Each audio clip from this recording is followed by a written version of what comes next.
Il est 8h30 heure de Jérusalem, 7h30 heure de Paris. C'est l'heure de la revue de la presse et des médias israéliens sur Studio Qualité et sur les ondes de Radio J. Ce matin, la tension dans le sud d'Israël reste très élevée et les quotidiens israéliens donnent le sentiment que le round de confrontation entre Israël et le Hamas est loin d'être terminé. Le Yediot Aharonot mentionne qu'hier soir, une roquette a été tirée sur Ashkelon et que Tsahal a bombardé des positions de la bande de Gaza.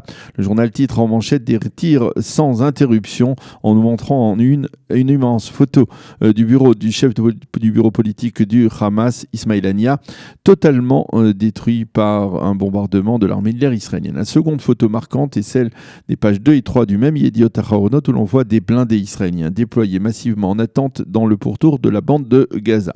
Le Israël Hayom parle, lui, en manchette de journée d'examen, d'observation et en sous-titre, il écrit « En Israël, on considère que la confrontation avec le Hamas est plus proche que jamais. D'importantes forces sont déployées autour de la bande de Gaza, pas seulement des blindés et des soldats de l'infanterie, des unités de la brigade Golani, mais également les parachutistes de l'armée israélienne qui sont également aujourd'hui donc déployés autour de la bande de Gaza. À Jérusalem, on précise, nous n'avons pas conclu de cessez-le-feu et Binyamin Netanyahou affirme, le Hamas a essuyé les coups les plus durs depuis l'opération Bordure Protectrice en 2014. Le Israël Hayom insiste sur ce qu'il appelle l'instant de vérité. Ce sera selon lui, vendredi, le long de la barrière de sécurité pour marquer le premier anniversaire des marches du retour initiées par le Hamas. Quant au Hamas lui-même, eh bien, il avoue dans la bouche de l'un de ses chefs avoir tiré lundi matin en direction du Moshav de Mishmeret pour tenter d'influer sur le résultat des élections législatives du 9 avril. Côté israélien, le message adressé hier au Hamas est sans équivoque. Attention, nos mains ne sont pas liées par la proximité de ces élections législatives. Le site du Ma'ariv parle, lui, ce matin, d'une nuit agitée dans le sud du pays avec une alerte rouge à Ashkelon et des ripostes aériennes massives de Tsahal contre des cibles dans la bande de Gaza. Quant au Haaretz, il titre escalade de la violence dans la bande de Gaza et dans le sud, et il nous montre lui aussi une photo des blindés israéliens en attente autour de la bande de Gaza.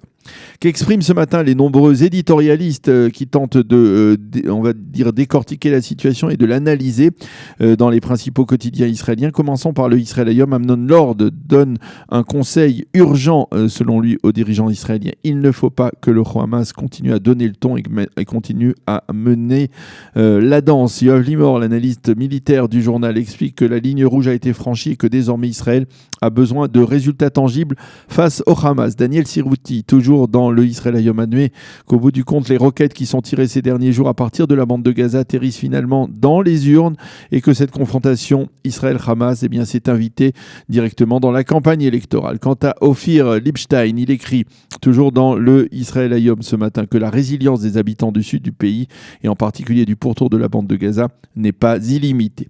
Dans le Yediot Aharonot, le correspondant militaire Alex Fishman écrit que l'objectif du Hamas dans cette confrontation est d'obtenir une trêve à long terme et de citer un général égyptien, membre de la délégation égyptienne qui tente une médiation pour restaurer le calme. Ce général a clairement indiqué de manière assez courroucée aux leaders du Hamas qu'ils étaient désormais seuls. Ne venez pas nous implorer de vous sauver de l'État d'Israël. Si vous voulez un arrangement de retour au calme à long terme, prévenez-nous. Mais alors, il faudra accepter nos conditions, a déclaré donc ce général de l'armée des services de renseignement égyptien. Yossi Yehoshua estime dans le Yediot Aharonot que la force de dissuasion d'Israël face au Hamas est aujourd'hui nulle et c'est le mouvement terroriste qui continue à donner le ton et à faire grimper les flammes, et les déclarations belliqueuses des ministres israéliens se sont avérées une fois de plus sans lendemain. Amichai Attali, lui, considère que dans les 2 prochaines semaines jusqu'aux élections, il n'y a qu'un seul homme qui peut avoir une vision claire et limpide et désintéressée de ce qui se passe dans le sud du pays.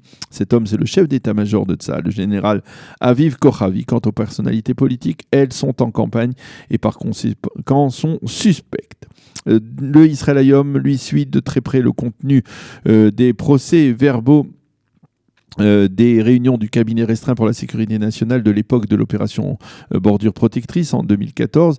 Et ce que l'on peut lire ce matin dans certains extraits, bien que le journal répercute, c'est que Benny Gantz, alors chef d'état-major, et Moshe Yaalon, alors ministre de la Défense, ne sortent pas particulièrement bien de cette réunion. En effet, ce sont eux qui prônent à ce moment-là le cessez-le-feu contre l'avis de Naftali Bennett, qui affirme qu'il faut continuer à pilonner les positions du Hamas. Et au bout du compte, la trêve avait été conclu à l'époque, mais quelques heures plus tard à peine, 3 soldats israéliens avaient été tués par le Hamas. Au sein de la population israélienne, dans les localités du sud du pays, il a été décidé de reprendre ou de tenter de reprendre le cours normal de la vie en dépit de la tension. En marge, le Yediot Aharonot annonce qu'au cours des 2 derniers jours, ce sont près de 250 olim ukrainiens qui ont fait leur aliyah. Certains d'entre eux avaient décidé auparavant de s'installer dans les localités du pourtour de la bande de Gaza. Ils se sont donc retrouvés, on peut dire, aux premières loges de la confrontation entre Israël et le Hamas. Mais alors que la tension demeure très vive, la campagne électorale, elle, se poursuit presque comme si de rien n'était. Le Yediot Aharonot croit savoir qu'il y a une top du Likoud dans l'état-major électoral de Bleu-Blanc et que c'est cette top qui aurait enregistré Benny Gantz en train d'accuser Binyamin Netanyahou de vouloir l'éliminer physiquement s'il l'avait pu. Alors, à la direction de Bleu-Blanc, on a décidé d'ouvrir une enquête pour tenter de repérer qui est l'intrus. Dans le Israël Hayom de ce matin, Victor Lieberman, dont le parti est, vous le savez, en deçà du seuil, affirme tout de même qu'Israël Béthénout ne siégera pas aux côtés de Benny Gantz dans un même gouvernement. Il n'est en rien un partenaire pour nous, a affirmé hier à Victor Lieberman. Tous les quotidiens israéliens indiquent ce matin que les spots électoraux ont commencé à être diffusés hier officiellement sur les radios et les chaînes de télévision, comme le veut la tradition, à 15 jours des élections.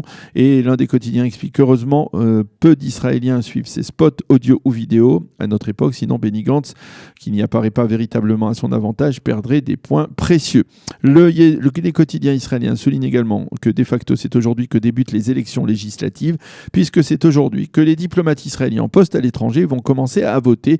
Leurs bulletins de vote seront ensuite acheminés vers Israël et décomptés le soir des élections et même au lendemain. Les diplomates sont avec les marins israéliens, les seuls Israéliens ne séjournant pas sur le territoire israélien pour pouvoir voter, donc en dehors du territoire israélien comme le permet la loi. Et puis ce matin, l'ensemble des quotidiens israéliens rendent un hommage appuyé à un Français courageux, un héros discret qui s'est éteint hier à Nice à l'âge de 95 ans. Il s'agit du capitaine Michel Bakos, le commandant de bord de l'avion d'Air France détourné vers Entebbe le 27 juin 1976. Personne en Israël n'a oublié comment Michel Bakos avait refusé d'être libéré et comment il avait choisi de rester aux côtés des otages juifs et israéliens qui étaient détenus par les terroristes dans le hall de l'aéroport d'Entebbe. Boaz Bismuth, le rédacteur en chef du Israël Hayom, prend son clavier ce matin pour lui rendre hommage et relate que son père était l'ami intime de Michel Bakos et que celui-ci admirait l'État d'Israël et les Israéliens. Sorin Hershkol, le blessé le plus gravement atteint durant l'opération Entebbe, écrit lui aussi ce matin pour remercier celui qu'il considérait comme un véritable patriote et un ami d'Israël. Ce matin, le Israël Hayom nous montre plusieurs photos, celle célèbre où l'on voit Michel Bakos descendre de l'avion Hercules, l'avion cargo qui ramenait les otages d'Entebbe en Israël, et celle où on le voit discuter peu après avec Yitzhak Rabin et Shimon Peres et leur raconter ce qu'il avait vécu durant cette difficile semaine à Entebbe. Par la suite, Michel Bakos reviendra de nombreuses fois en Israël et je puis vous dire que j'ai eu personnellement le privilège d'être à ses côtés il y a plusieurs années à l'occasion du 30e anniversaire de l'opération Entebbe et de survoler l'État d'Israël avec lui dans le même Hercules qui était venu le chercher, lui et les autres otages, le 4 juillet 1976. Kol hakavod encore une fois, commandant Bakos, et merci pour votre soutien à l'État d'Israël. Voilà, c'est la fin de cette revue de la presse et des médias israéliens de ce matin. Nous allons marquer une pause et on poursuit notre programme dans quelques instants. Pour mieux s'immerger dans la réalité politique, sécuritaire, économique et sociale d'Israël, connectez-vous chaque matin sur Studio Kalita. Daniel Haïk vous y attend pour sa revue de la presse.